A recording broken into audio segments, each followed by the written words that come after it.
Bismillah ar-Rahman ar-Rahim, alhamdulillah, wa salatu wa rasulillah. I was asked by a respected sister to make this video. And it was a pre-marriage counseling. She was asking about some of the things that, how do men think and what do men look for? And I gave her 3 points.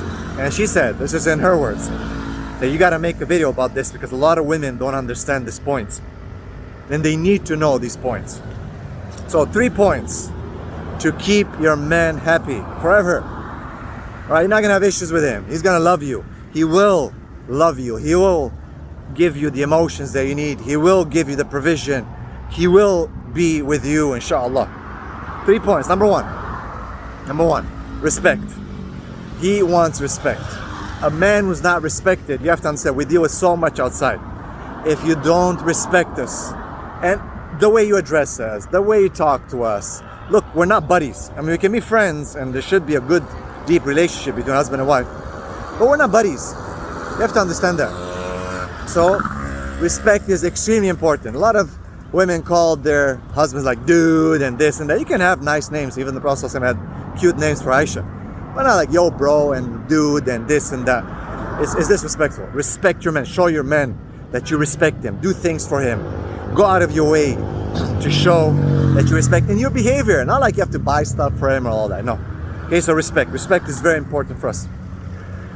Number 2, when we come home, this is the most important point in your relationship. Trust me, for you as a woman. We want to see you dressed up properly, that you took care of that you care about that transition that we do between us, coming from work, coming out of fitna, all the problems that we must have had at work with bosses and all kinds of things. Things that we even saw, yes. The Prophet saw a beautiful woman, he went to Zainab radiallahu anha. We will see all these fitan. When we come home, that just takes 5 minutes. Wallahi, it takes 5 minutes. Dress up, put something different on. Put some nice perfume on.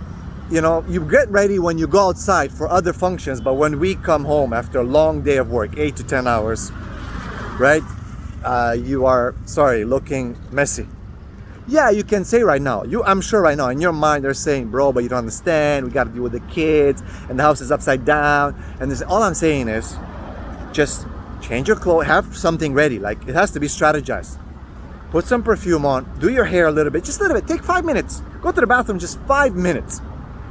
And when we knock at that door, nothing matters for the next 5 minutes to you except us. We walk in, a hug, a kiss, welcome home, I missed you so much. In some cultures, mashallah, they kiss the hand of the man, subhanAllah. It's very beautiful, I've seen it. And they like that. Syrians, for example, the Malaysians. Alright? So, we would love that because we've just come out of this place where it's so difficult, outside, so much fitna, and you took 5 minutes and gave us an extra 5 minutes to wait for us at the door with a smile. Not the first thing that you do is when you walk in the house is, oh, the kids did this and my neighbor did that and my sister called me and said this and whatnot. No, none of that. None of that. Just take 5 minutes to acknowledge us. We're looking for that acknowledgement. Just take 5 minutes, at least, just that buffer, that we are the ones that matter for that 5 minutes. There's nothing else in that house that matters. Not the kids, not nothing. Get ready to the kids. Put them on whatever to read something. Just those 5 minutes. Or get the kids ready to respect the husband when he walks in the house. To say, Assalamu alaikum baba, how are you? How was your day? Not like, okay, one is playing a game, the other one is doing something else. No.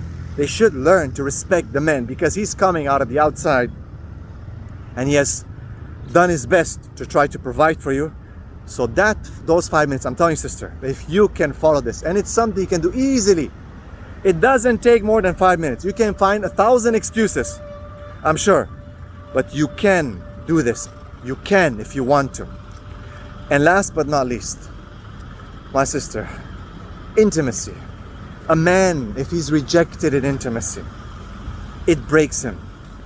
It breaks him. That's why the Prophet ﷺ made it such a huge issue. And we know sisters don't like this, but the cursing, they don't like this hadith. They try to go around the left and right.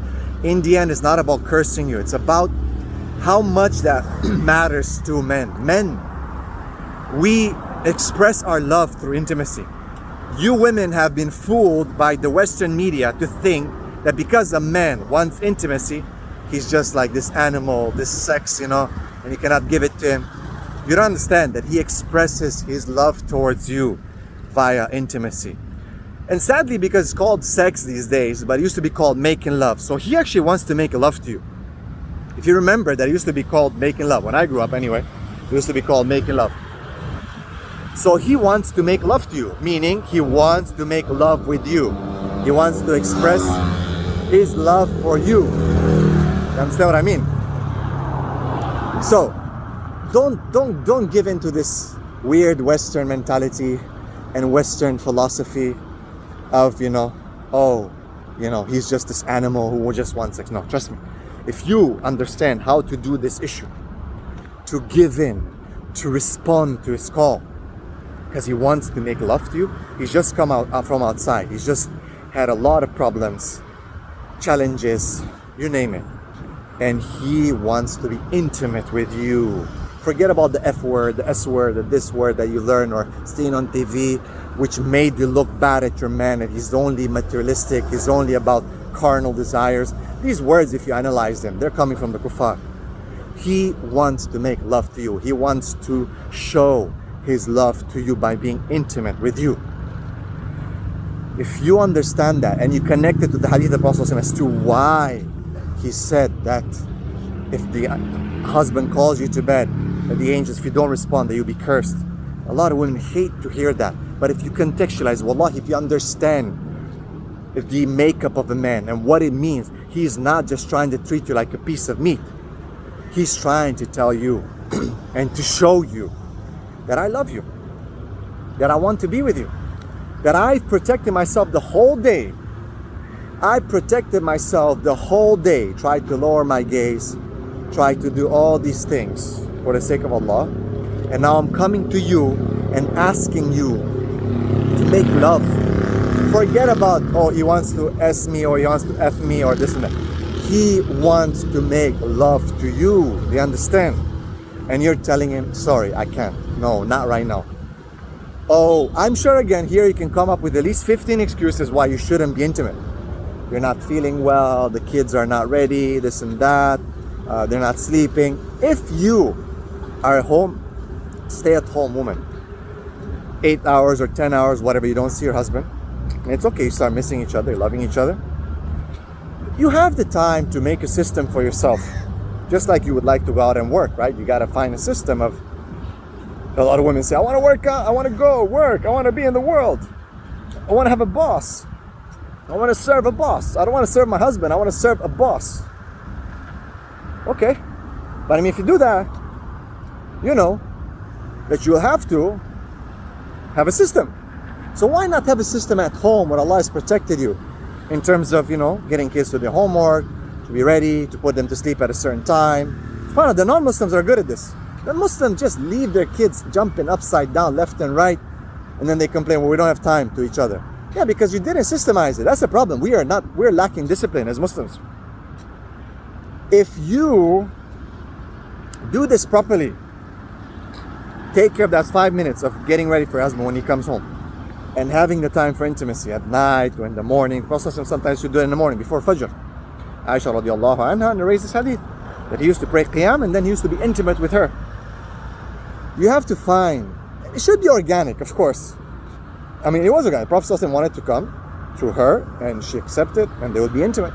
Sallallahu alayhi wasallam. No shame in that. Is reported in the hadith. Imam Tirmidhi puts it in the chapter of Qiyam al-Layl and the tahajjud of the Prophet sallallahu. We can find ways, all right? We can find ways. But if you give in, you give this intimacy, you prepare yourself. Sometimes you have to do before you feel. Sometimes people say, I don't feel. Yeah, but when it comes to intimacy, that's the whole point of foreplay and talking and words. Of course, men have to know how to do it as well. And not just, as the Prophet said, just approach it like a beast, No, you have to know how to do it. You have to send the kisses and the words and the foreplay. And the woman will get into the mood, trust me. I mean, men are like, my Shaikh used to tell me, men are like microwaves, right? We can get in the mood like, ding, ding, ding, ding, right? Women are more like the oven, right? The oven has to get the right temperature to be able to bake or cook. And it takes a bit of time, right? It's like, right? The noise that the oven makes. That's a good comparison. It takes a bit for women to, but they will get into the hot spot. But I'm telling you, sister, if you take care of these 3 things, number 1, respect. Number 2, that's those 5 minutes when he comes home. Give him 5 minutes of acknowledgement.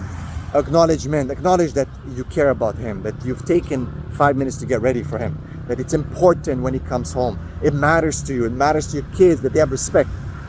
And the last one, but not least, probably the most important, love, making love, showing the intimacy. Don't get fooled by the West, please.